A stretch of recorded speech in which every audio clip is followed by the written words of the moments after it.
Eu considero que é de suma importância falar do processo psicoterápico, de um processo psicanalítico, né? Mas, acima de tudo, esmiuçar a importância desse processo e o porquê que esse processo é importante, né? Muita gente tem aí a visão de que a terapia, de que a psicoterapia, de que uma sessão de análise há de ser um simples momento de conversa, né? De uma troca de diálogos. E na verdade é muito mais do que isso. Um processo psicoterápico, um processo psicanalítico, um processo analítico, né? Vai para além do estabelecimento ali de um simples diálogo. Vai para além disso.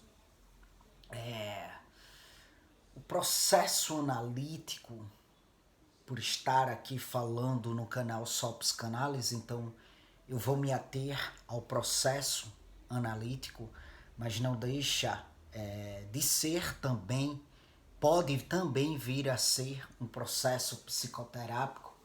E aí por que eu falo disso, né? Porque nem todo psicólogo ele é psicanalista e nem todo psicanalista é um psicólogo, né? Mas por falar e por trazer uma linguagem psicanalítica, então eu vou me ater ao processo analítico, um processo de análise, tá?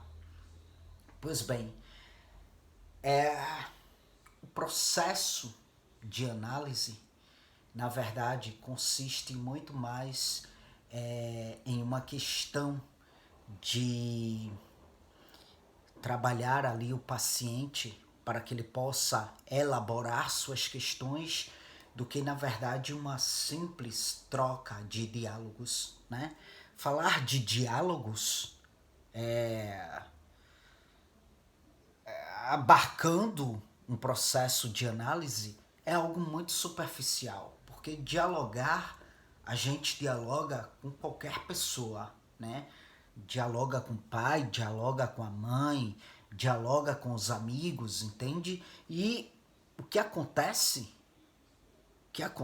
em um set é algo muito mais profundo do que isso, né? É algo que vai para além de um simples estabelecimento de diálogo, entende? Quando eu falo de elaboração, e eu gosto muito de falar de elaboração das questões, dos conflitos, do sofrimento, né, para que assim também não gosto de utilizar a palavra cura, sabe? Porque eu acredito que das nossas demandas nunca seremos curados, né? Mas assim, essas demandas elas podem ganhar uma ressignificação, pode ganhar um lugar simbólico dentro do ser humano, dentro de cada um de nós, né? E é a partir do momento que ganha esse lugar simbólico é que há ali um processo de cicatrização, sabe? Há ali um processo de cicatrização. Eu realmente não gosto de utilizar a palavra cura. Apesar que, sim, esse processo de cicatrização é, é uma cura, né? Não deixa de ser uma cura. Quando a gente tem uma ferida física aberta, né, no nosso corpo, ela pode se considerar que ela chegou a um estágio de cura a partir do momento que ela é cicatrizada. Mas o que é que acontece? A cicatriz vai estar ali e toda vez que se olhar para essa cicatriz vai lembrar-se, né? Vai vir a lembrança da ferida, entende? Então a mesma coisa é o emocional. quando temos demandas de conflitos, quando temos sofrimentos, feridas abertas no emocional, ao chegar em um estágio de cicatrização, né? Mas aquilo ali sempre vai doer de alguma forma, sabe? Aquilo ali sempre vai estar ali, entende? Por mais que haja uma cicatrização, né? Desse conflito, dessa ferida emocional, mas assim, vez ou outra irá haver gatilhos, sabe? Que vai nos fazer lembrar dessas demandas, dessas feridas, entende? E sempre que a mesma vira a lembrança, né? Vai doer, entende? Vai doer. Então, assim, o processo de cicatrização na análise, em um processo de análise, começa a se dar a partir do momento que há uma elaboração das demandas, de sofrimentos, de conflitos. E aí, ao falar de elaboração, né, surge esse questionamento que é a elaboração, como que se dá esse processo de elaboração. E aí, como eu gosto muito de trazer exemplos didáticos, exemplos do cotidiano, né, para ilustrar a minha fala, para ilustrar o meu discurso, eu não poderia fazer diferente agora. Então eu vou usar um acontecimento real e recente para assim poder explanar da melhor forma possível isso aqui que eu estou conversando, isso aqui que eu estou explorando aqui para vocês. Houve recentemente a morte, né, do MC Kevin, e a viúva, né, a sua companheira, né, a mulher dele que ficou viúva, ela sempre está vindo à tona aí na mídia, né, prestando entrevistas, declarações e enfim, e é muito perceptível o sofrimento ali, obviamente, né? É muito perceptível na fala dela a angústia e enfim. Por que isso é tão perceptível, né? Por que isso está tão marcante? Está marcando tanto nesse momento a fala dela, o conteúdo da fala dela, né? Os conteúdos da rede social dela, né? O conteúdo expressivo do semblante, sabe? Por que isso está marcando tanto? Porque é uma demanda que não está elaborada, sabe? Tá tudo muito confuso dentro dela, entende? Tá tudo muito conturbado dentro dela, entende? Foi um acontecimento do real que atingiu a realidade dela de modo muito brusco. Ela não estava esperando por aquilo, sabe? Quando a gente perde um ente querido assim, de forma muito brusca, é algo muito violento ao nosso emocional. Por quê? Porque não deu tempo de elaborar, não deu tempo, né, de dar nomes aos sentimentos diante da perda, entende? Quando um ente querido vem debilitado, com uma doença, né, vem aí num percurso sofrido, tentando superar uma doença como câncer, por exemplo, sabe? Os familiares nesse processo vai entendendo a situação, vai elaborando a situação, né? Vai dando nomes aos sentimentos diante da situação e diante de uma possível perda, sabe? Então, quando chega o momento preciso da partida dessa pessoa, os familiares já estão de uma certa forma conformados, né? Muitas vezes até por saber que ali essa pessoa, esse ser humano em sofrimento vai descansar de uma certa forma do seu sofrimento. Então isso acaba confortando de alguma forma, sabe? Isso acaba sendo mais brando para os familiares, mas porque houve ali uma caminhada junto a esse ser humano, né? Onde essa caminhada deu, como eu falei, a possibilidade aos familiares de dar nomes a todo o sentimento, né, a toda a situação, a toda a emoção, a todo o sentimento abarcado pela situação, sabe? Como aconteceu também recentemente com o Bruno Covas, né, que faleceu de um câncer e vinha em uma caminhada já de mais de um ano, né, nessa luta, entende? Então houve a entrevista, né, com o filho dele, e o filho dele aparentemente estava conformado, claro que sentido, muito sentido pela morte do pai, mas de uma certa forma conformado porque houve uma caminhada, houve um processo até chegar ao dado momento da morte, o que já era algo inclusive previsto, né? E o garoto fala, um garoto de 15 anos fala que nos momentos finais ele deixou o pai partir em paz, né? Ao expressar para o pai que estava tudo bem, que ele poderia partir em paz, né? Então era algo que os familiares já vinham expectando e, no entanto, os sentimentos já vinham ganhando nome, os sentimentos já vinham sendo aí elaborados, né? Os sentimentos já vinham ganhando um lugar simbólico dentro de si, entende? O que é muito diferente diante de uma morte de forma muito brusca e de forma muito precoce, sabe? Sem que a pessoa sequer estivesse apresentando um quadro de saúde debilitada, entende? Algo muito repentino.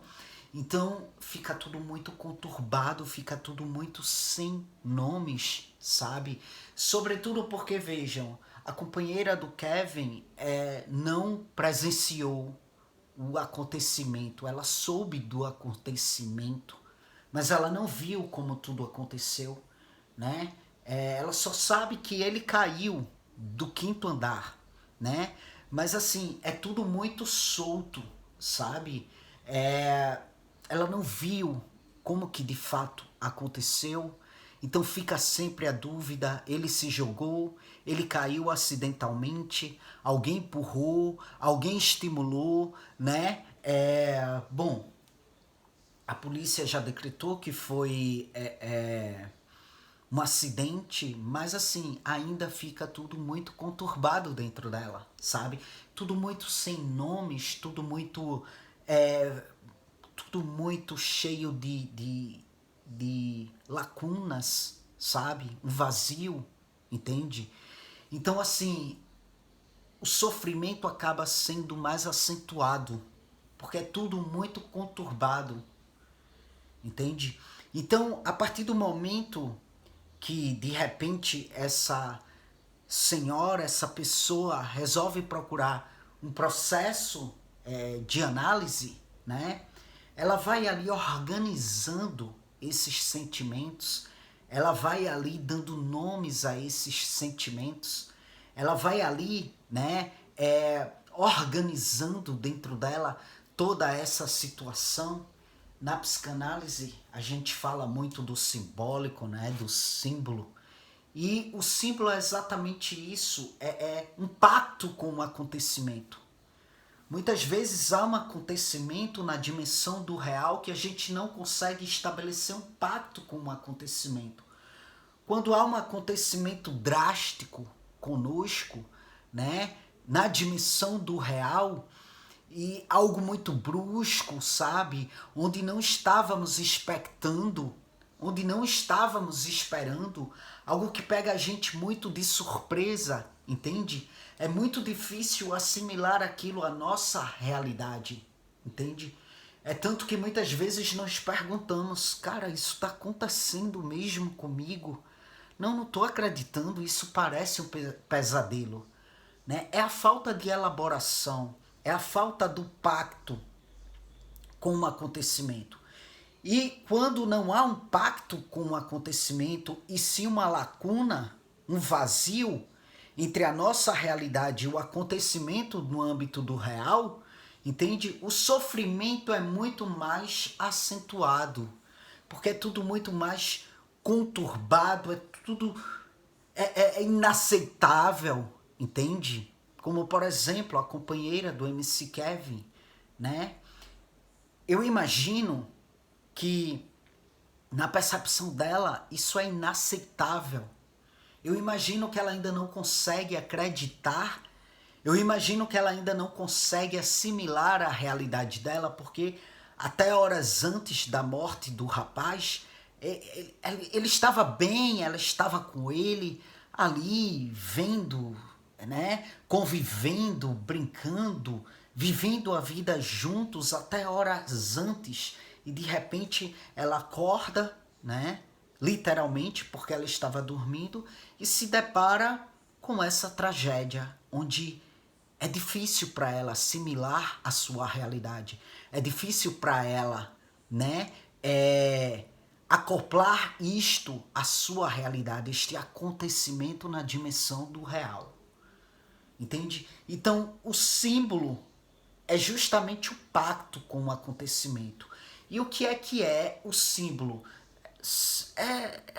Há de ser os significantes, os nomes que vamos dando, né, aos sentimentos, ao acontecimento, né? Às vezes acontece algo brusco e a gente tem aquele discurso, né? Não sei, não consigo, eu não consigo expressar o que eu estou sentindo diante disso. Estou sem palavras para isso. É a ausência do símbolo, é a ausência do simbólico. Consequentemente, é a falta de elaboração sobre aquilo que aconteceu, entende? Então, o simbólico visa justamente simbolizar, é justamente isto, é o desencadeamento de significantes sobre a situação. E é assim que começa a elaboração, né? Porque na medida que há o desencadeamento de significantes sobre a situação, os nomes que vamos dando à situação, esse rapaz morreu de forma brusca, então vamos dizer, daqui a um tempo, a companheira dele vem à tona e diz, olha, eu estou muito triste com a situação, e ao mesmo tempo estou sentindo muita raiva com tudo o que aconteceu. Mas aconteceu, eu preciso entender que eu não tive como ter controle sobre o acontecimento, aconteceu, e eu preciso agora seguir em diante com a minha vida, porque eu tenho outras coisas da minha vida para dar conta, né? É uma tristeza, é um vazio, é uma raiva, mas assim, eu preciso dar conta da minha vida, eu preciso dar conta daquilo que eu ainda tenho na minha vida. Então isso começa a ser o desencadeamento da elaboração, isso começa a ser o desencadeamento dos significantes, os nomes dados, né, aos sentimentos, às emoções que estão ligadas diretamente à situação, sabe? Então isso faz com que a pessoa estabeleça um pacto com a relação, ou melhor, um pacto com o acontecimento, um pacto com o ocorrido, uma relação mais direta com o ocorrido, entende? A partir daí a pessoa começa a assimilar né? Todo o fato e começa a assimilar aquilo do real à sua realidade e assim começa a se reverberar nos significados e é assim que é possível ressignificar. Como é que a gente consegue ressignificar aquilo o qual a gente ainda não atribuiu significados, qual a gente ainda não descobriu significados, por ausência de significantes, por ausência de símbolos, por ausência do simbólico, porque está tudo muito conturbado, está tudo muito ainda inteligível, né? Ou melhor, não inteligível, sabe? Tá tudo muito ainda não inteligível, tá tudo muito ainda sem explicação, tá tudo muito ainda cheio de lacunas, entende? Consequentemente, não há uma elaboração e, consequentemente, há uma angústia acentuada, um sofrimento acentuado. E isso acontece o tempo todo na nossa vida. Não precisa nem ser algo tão brusco como a morte. Pode ser o término de um relacionamento. Eu vinha em um relacionamento de 3 anos, vamos dizer assim, onde eu estava entregue à relação, eu estava doado, totalmente doado à relação.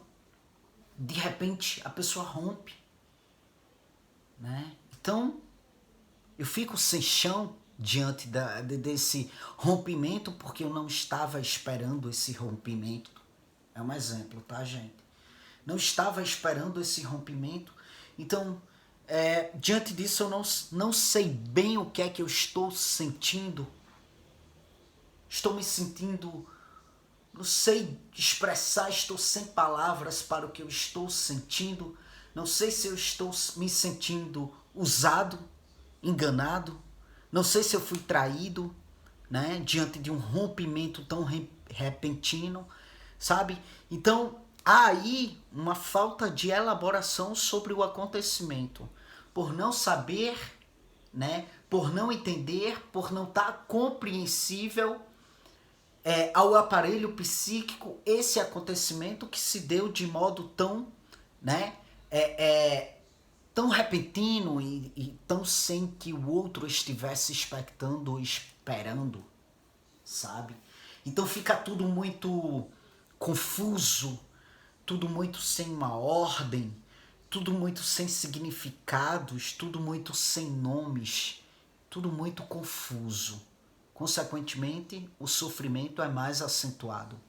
A partir do momento que a pessoa vai se trabalhando quanto a isso, vai entendendo os fatos, para refletir, entra em um processo analítico, né? Por exemplo, e diante do processo analítico, o psicanalista promove ali no set um insight e de repente a pessoa, mas a pessoa já vinha realmente muito fria comigo, já vinha com um discurso de que a relação estava muito monótona, já não se sentia mais tão entregue à relação como no início. Então realmente a pessoa a relação já vinha sofrendo um desgaste, né? Então de fato estávamos empurrando a relação com a barriga e diante disso eu sinto até um alívio. Veja, alívio, um significante para o ocorrido, já começa a estabelecer um pacto do sujeito com o acontecimento. Né? Eu começo aqui a sentir um alívio, porque realmente eu acho que eu estava acomodado, estava com preguiça de procurar uma coisa nova para mim, de ressignificar isso, ou até mesmo sim de ressignificar a relação, porque eu estava bastante acomodado. Então agora eu percebo que realmente a relação vinha aí em um desgaste e assim, eu não queria aceitar porque eu estava acostumado com a situação, estava acomodado à situação, né? Mas que bom que a outra pessoa terminou, porque agora eu sinto um alívio diante disso, para recomeçar, para ter uma vida diferente da que eu vinha tendo, quem sabe estabelecer um novo vínculo, uma nova relação, e aí diferente daqui fora, né, da relação de outrora. Estou começando a me sentir revigorado diante da situação, mais um significante, né, que vai atribuindo um pacto do sujeito para com o acontecimento, e assim vai se reverberando em significados e, consequentemente, em ressignificação, entende? Então, basicamente, o que acontece em um processo de análise é isto, né? Não é um simples diálogo, mas é uma organização de acontecimentos sofridos, de conflitos, de traumas que estão sem nomes dentro do sujeito, que está ali conturbado, acontecimentos o qual o mesmo sequer tem consciência, né, do quanto é vivo dentro de si, cenas da sua vida que de repente caiu no esquecimento por um mecanismo de defesa mesmo, por ser algo sofrido, né? Enfim, mas que está ali dentro dele, né? Está ali na dimensão do inconsciente, mas produzindo sintomas. E por que está produzindo sintomas? Justamente porque não está elaborado, não está simbolizado, né? Não tem significados, sabe? Então, é isso que o processo de análise visa, essa organização, né? Essa elaboração de certas demandas que provocam sofrimentos acentuados, angústias, né? Acentuadas, para que assim esse sujeito possa viver de uma certa forma saudável mentalmente, né? Emocionalmente, psiquicamente, psicologicamente. Mas claro que não é um processo que vai promover essa elaboração, essa organização da noite para o dia. Justamente porque muitas das coisas sequer estão na dimensão do consciente, estão ali na dimensão do inconsciente. E para chegar a essas coisas, precisa-se de um tempo, de um caminho, de um processo analítico, né? Então é isso, gente. O processo de análise promove insights, né? Onde de repente vai vir à tona no consciente desse sujeito questões que sequer ele tinha acesso. E ao vir à tona ele percebe o quanto que aquilo o coloca em situações de angústias, de um ciclo de autossabotagem, sabe? Tudo isso vai sendo elaborado, organizado, ganhando nomes, né? Onde esse sujeito possa estabelecer um pacto com essas demandas, e ao estabelecer um pacto com essas demandas é que ele vai ter condições de reorganizar, de ressignificar dentro de si essas demandas, sabe?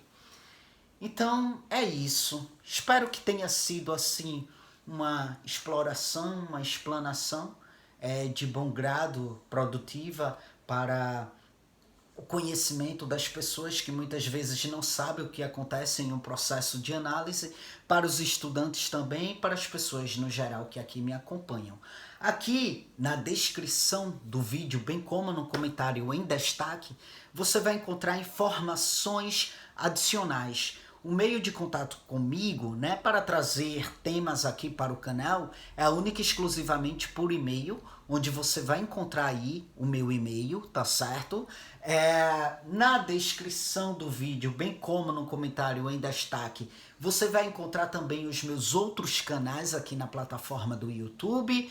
Você vai encontrar aí um curso de psicanálise, né, onde você, com esse curso você vai poder formar-se psicanalista, porque é um curso promovido pela Associação Brasileira de Psicanálise. Você pode acessar o link para ter todas as informações referentes ao curso e ao que ele te promove enquanto conteúdo e enquanto a tua profissionalização mesmo no âmbito da psicanálise, certo? Você vai encontrar aí o meu Instagram, caso você queira me seguir de perto, tá bom? Então é isso, gente. Obrigado mais uma vez pela atenção de vocês e até as próximas gravações.